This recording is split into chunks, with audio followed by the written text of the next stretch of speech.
I ran up a check, I might do it again. Enemies close, have me thinking they're friends. 10 toes down, I'll be free until the end. Crib outside the city, I don't feel safe in my hands. Took so many years, I'm just waiting for the wins. I'm in debt to no one but the one who took my sins. I do it for real, there's no reason to pretend. If I do it once, I'll do it again. Add it up, bankroll, euro, peso, add it up, I'm just doing me, everything is on me, oh you matter what, add it up. Yo, what's going on, everyone? Back to back. What do you think?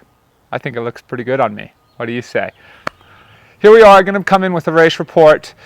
I'm just going to dive right in. So with back-to-back races, that week in between is super important and super critical. Getting it right, getting the optimal balance of recovery right, not over pushing, but still stimulating the body enough.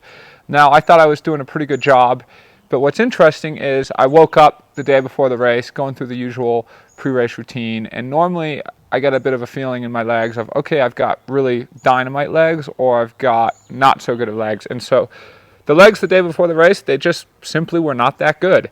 And, of course, I've got people texting me and saying, hey, how are you feeling? How are you feeling? Ready to kick some ass? And I just wrote them, right now I don't feel great, but I'm confident that on race day, my body will know what to do. So anyways, we get to race morning. Now, I tried to do a great job adjusting to the time zone. Very, very early start, 5:40 in the morning, but coming from Oro Valley, Tucson time, that's 3:40 in the morning. So I had systematically been waking myself up earlier and earlier so that it wouldn't feel like I was up too early. But that alarm went off, and my body did not want to get out of bed. My body wanted to say, hey, Sam, just keep sleeping, just keep getting rest. But alas, got up, same sort of problem, just was not feeling that good on the start. Warming up, not feeling good, kind of struggling, lethargic, struggling to wake up. I did, however, go out, find a quiet spot, and do a little bit of howling up at the moon. It wasn't quite a full moon, but I think that's kind of my new race ritual. This time it was less like ah woo and more like ooh ooh ooh ooh ooh, more like that, and kind of just getting stoked. Anyways, find myself on the start line, getting ready to go. Boom! The gun goes off, and first mistake of the day is made within the first 3 steps. Something I've never done this before. Boom, 1, 2, whoo! I fell straight down, straight onto my face, straight into the sand, and everyone went ahead and quickly had to recover. Now, of course, this sounds like, oh, whoa, Sam, that could be like really detrimental, really tragic, but here's the thing, my mind, after winning, had been like too preoccupied and too focused on like, okay, thinking too far ahead, oh, how's this race going to play out, and I want to get on the bike, and I want to make sure everything goes well. And I was just able to laugh at myself, go, Sam, you're just racing. It's not that big of a deal. Let's carry on with it. And it put me more in the present moment, every present moment, which is so key to a good race, of just be the best you can in each present moment. So then, great swim, really enjoyable swim, really difficult swim. We had lots of jellyfish, we had lots of currents, we had waves. I couldn't quite get on the group I wanted, although looking at the splits after, right, I wanted to try and swim with Jackson Laundrie as I had swam with him in St. George, but there just wasn't really a group at that speed. Jackson ended up kind of getting isolated, swimming on his own. So I settled in and reframed my mind of I'm just swimming easy, I'm conserving my energy, and exited, like 350 back from the lead, but felt very, very fresh and ready to start the day. So then onto the bike, I was also stoked because Lionel came out, so I was kind of like, okay, the dynamics are going to suit us well. Me and Lionel can work together, which is exactly what we did. I kind of led for the first 20 minutes, and then he came by. Now, we had a lot of first-time pros in this race, so we had one guy with us who got 2 drafting penalties within like 10 minutes, and he actually slowed us up quite a bit because he'd come past me and Lionel, and he was slipstreaming, and then he would like let up and be so spent up out of the bars, and then he'd get a penalty, so then like we were stuck behind him, so we probably lost like 30 seconds because we had almost caught Jackson like 5 miles earlier, and then this happened, and then we lost like 30 seconds and then had to regroup. But anyways, alas, no drama, just working well. Getting up to the main group, with T.O. and Elliot Bach. And so we get there, and of course this was kind of danger time. Anytime you've got a group of 12, 13, 14 people, however many people it was, you got to be super strategic in passing. Hats off to Jackson. He kind of grabbed the bull by the horns. He went up to the front right away, passed everyone at once, and then it felt like the moment. So then I also passed them all. We're at like about mile 30 now. And then Lionel came past, and Lionel then came past Jackson and I was like, okay, let's put in an attack, let's put in a surge. And so then we were actually working well. We were starting to get some separation, but it wasn't quite enough. So then we came and we made this right turn onto this bike path. If you know the course, you know it gets a little more technical. And I noticed, okay, we still kind of have everyone hanging on for dear life. And what's interesting is I wasn't really worried about, these other guys being there. I kind of realized the race was between Jackson, Lionel, and myself for the podium. But I don't know, I just didn't want to carry around dead weight, and nor did they. So I made a bit of an attack thinking, okay, we'll just get rid of the dead weight, and then I'll work with Lionel and Jackson, and we'll get a nice secure lead, and we'll have the podium secured. Boom, easy, simple, right? Just get it done. So I put in a little bit of an attack, create a little separation from everyone, and I noticed Lionel and Jackson and T.O. bridging up. So I'm like, okay, cool, seems like this worked. I'll wait up. So I actually let up, but I noticed like the gap's not getting any closer while I let up. Like it was still staying at like 30 or 40 meters, right, as opposed to coming down to the 12. So I was like, oh, maybe this isn't going to be too helpful. Maybe I just need to go. So I started to just ride steady, and then we came to the technical part of the course. It's kind of crazy. Make this like sharp right turn onto like grass, and then there's this like plastic ramp. And I hadn't pre-ridden it, but none of us had, so I just kind of rode it at the speed I thought was safe. I tried to ride it as fast as I can while ensuring that I was safe. And when I came out, I looked back and I realized like I had a good 20-second lead or so. So at that moment, I stepped on the gas, and I think that was the pivotal moment of the race. I caught the leader, Nicholas Quintent, who immediately insisted on me passing, which was A-okay, and came into transition feeling like I had actually kind of conserved energy. And I came into this race, really wanting to secure and set up a fantastic run. That was my big goal for the day.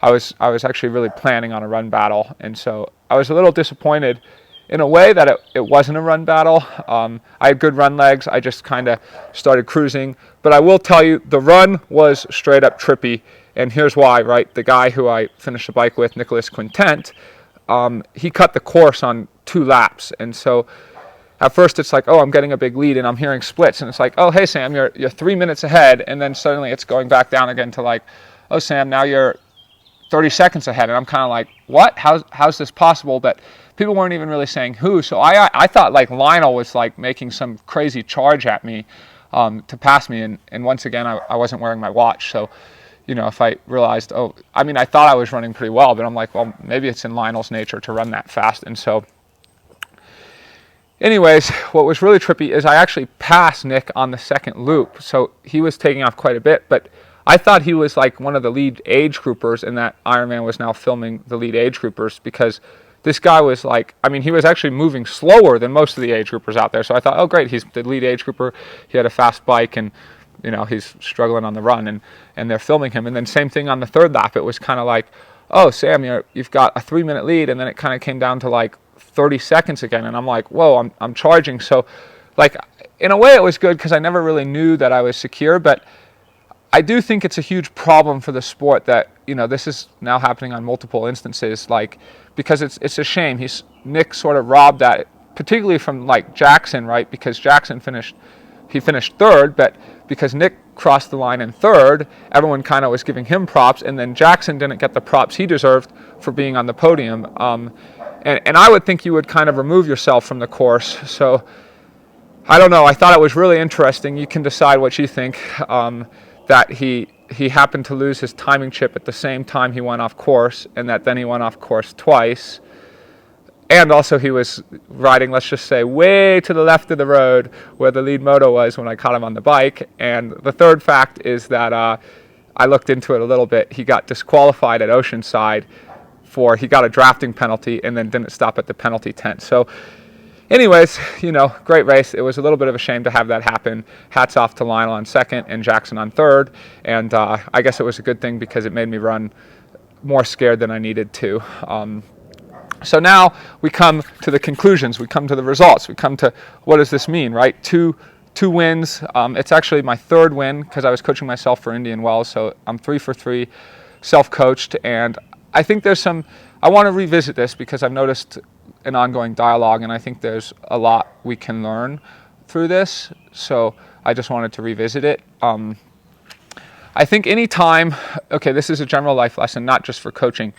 Anytime someone has a vested interest in something succeeding, they're obviously going to encourage it. So, right, coaches are, of course, going to say you need to have a coach, right? McDonald's is going to say eating fast food, eating a Big Mac is great for you, nutritious diet, so on and so forth. You see, and you can come on, and I'm sure you can see other examples in your day-to-day life to think about. And so I think in a way that's what we're going up against, or that's what I'm going up against, is like, well, you're self-coached, you got to think of the long-term consequences, you got to, and I'm not saying none of this stuff is true, but like a lot of what I saw wasn't accurately reflecting how I coach myself. I write my training plan in advance, I stick to my decisions, and I think another hugely and wildly important thing is that your team around you goes so much beyond just what your coach is, right? I think a coach at the end of the day isn't maybe that super significant in terms of the overall performance. It's about the team, and I think my performance, the conversation turned to like, oh, is Sam self-coaching as a self-coaching work? Is he getting benefits from his coach, 7 weeks after?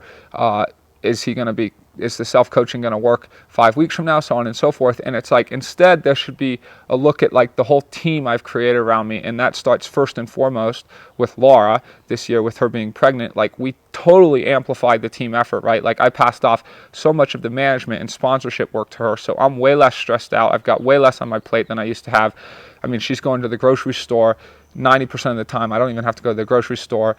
Like, all of that's helping me recover. The other thing I've started to do is I've started to work with a mental coach, so I'm amping up my mental game, my mental resiliency, my strategy. Like, these are all things that just got completely skipped in the race. But now I will come back to the coach, because maybe I can offer a little bit of insight into if you need a coach or if you don't need a coach. I think, like, for a lot of age groupers, having a coach is probably a great thing. If you don't know that much about what's going on, if you need someone to motivate you, then having a coach is a very powerful thing. But I think at the upper echelon of our sport, it's mostly about knowing your body, knowing how my body responds to certain stimuluses, managing stress, managing recovery, and of course figuring out a way to have fun. So the 3 tenets of my training philosophy, pretty much in the order of importance to least importance, is work hard, have fun, be smart, right? And they're all connected, but you can get a far way just by working hard. If you're having fun, for me that means training with others, going to the shootout, doing things like this. And then third, which is still very important, paying attention to recovery intervals, overall duration of intervals, looking at 20-80 rule over training, paying attention to the overall periodization, how many race blocks, etc., etc., etc. But I still think most people probably should and need a coach as you learn the steps of how to progress. So those are my few insights. One other thing, a little funny story about superstitions. I don't consider myself to be too superstitious, but we counted. I said I would check back in with you guys. So this was now my 13th professional win. I've won 11 half-distance races, and I've won 2 full Ironmans. And the funny thing is, I told Laura, like, leading into the race, like, oh, if I win this, it's going to be my 13th win. And so 13 is her favorite number, right? Her birthday is on the 13th of April. And since she can't race, I was like, oh, I can dedicate the 13th win to you, which was just cool. But what's crazy is then we kept seeing the number 13 like everywhere. Like, first off, we had to draw numbers for the race, like in case the swim was canceled, and I got 31, which I know isn't 13, but Laura was like, oh, it's that backwards. And then we were looking like at the miles, like right when we were in the car, and it was like, oh, 13 miles. And then we realized, finally she realized on race day, oh my gosh, it's on the 13th day of May. And so we kind of just took it that was going to be my lucky number, which is kind of cool. So I think that's most of the updates for the day. Up next for me, I've come to a training camp here in Boulder, Colorado.